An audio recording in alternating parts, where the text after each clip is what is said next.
You run the perfect meeting, built great rapport along the way, and then you're hit with, let me think about it. Catches you off guard, right? From your point of view, everything was going fine. We were heading nicely and seamlessly towards a contract out and a signed deal. So what went wrong? And how are you dealing with this currently? If it's, yeah, sounds good to me, shall we pick this up next week, say Tuesday? Then you're about to waste a ton of time chasing up, or you're going to get ghosted. Guys, here's how you want to deal with this going forward. Step 1, name the frame shift.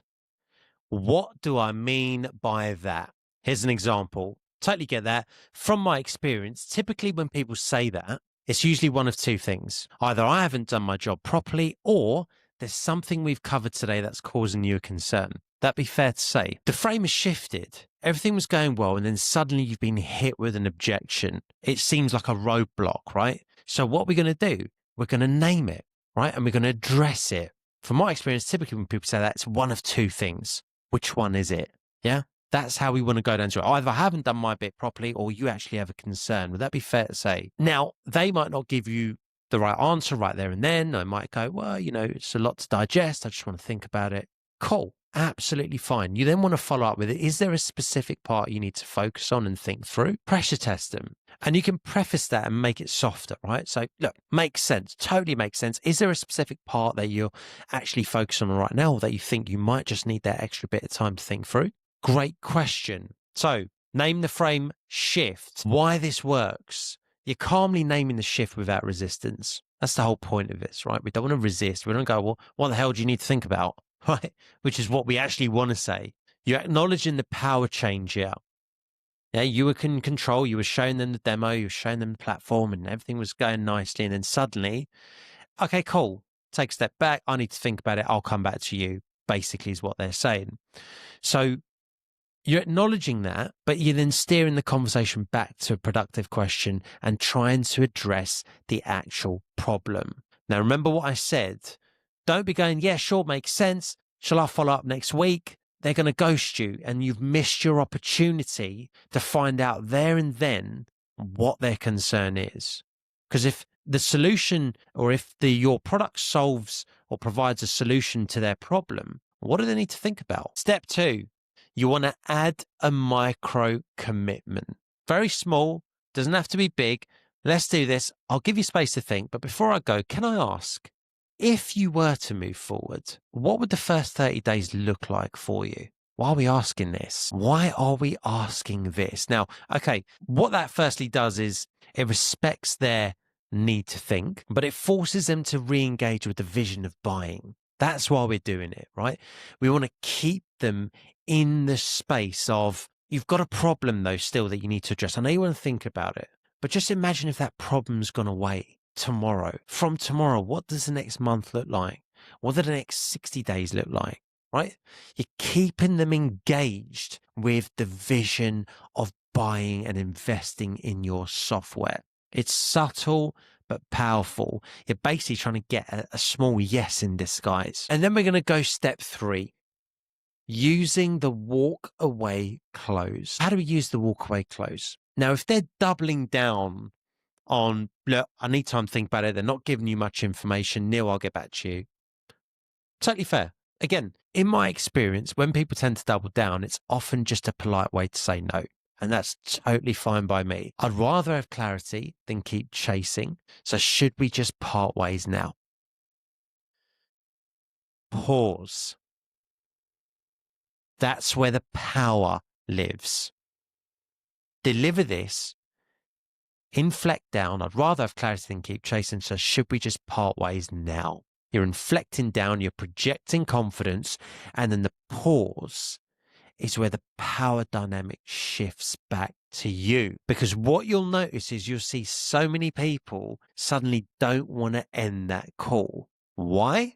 Because you flipped the power dynamic, as I just said. You became unattached, and that creates tension. Guys, this is one of the most powerful moves in sales, walking away confidently. It's human nature, psychology. When you take something off the table, people typically will go, hold on. Before you take that away, they're now back in the room. They're back. They lean back in because that's just human nature. You take something away when they weren't expecting it. They want to be in control and say, actually, let me think about it. I'll take away when I'm ready. You go, you know what? Typically, this means usually it's a no. No problem at all. Totally fine by me. Let's just part ways. Take it off the table. Watch how suddenly many more people lean in.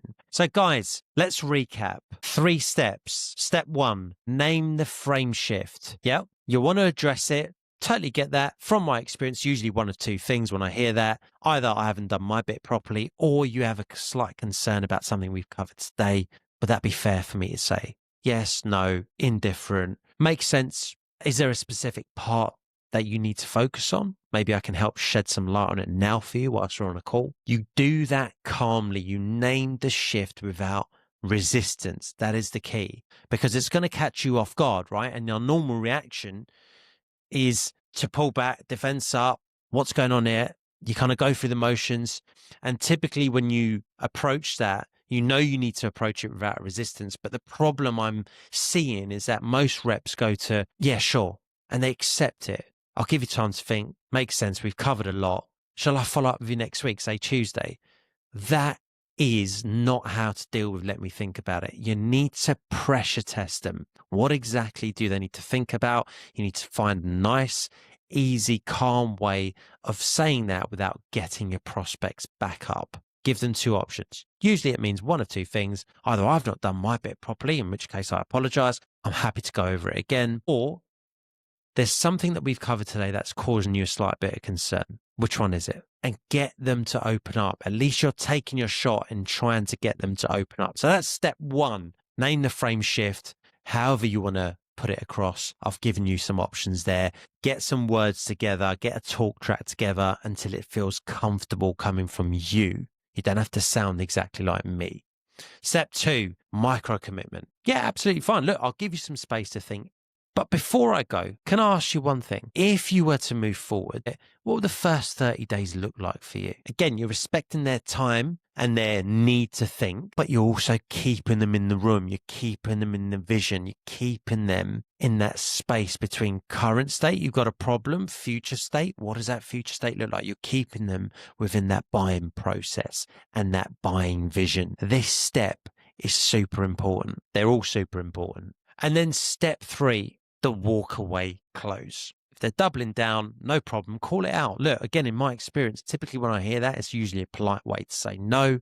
If that is the case here, tell me. You won't offend me. I'm more than happy to part ways. In fact, do you think it's best we just part ways now? Or that's fine by me. I'd rather have the clarity than keep chasing and annoying you. Should we just part ways now? A couple of different options there again, but it allows you to walk away with confidence. And don't forget, when you've delivered that, pause, inflect down at the end if you can, project confidence, pause, watch that power dynamic shift back to you. And guys, I've got a ton of these. I've actually built out a whole objection handling masterclass for you guys. So if it's something that you're struggling with right now, you get on meetings, or even if you're an SDR and you get on a call and you're hit with objections, my masterclass will cover off every single objection you can think of.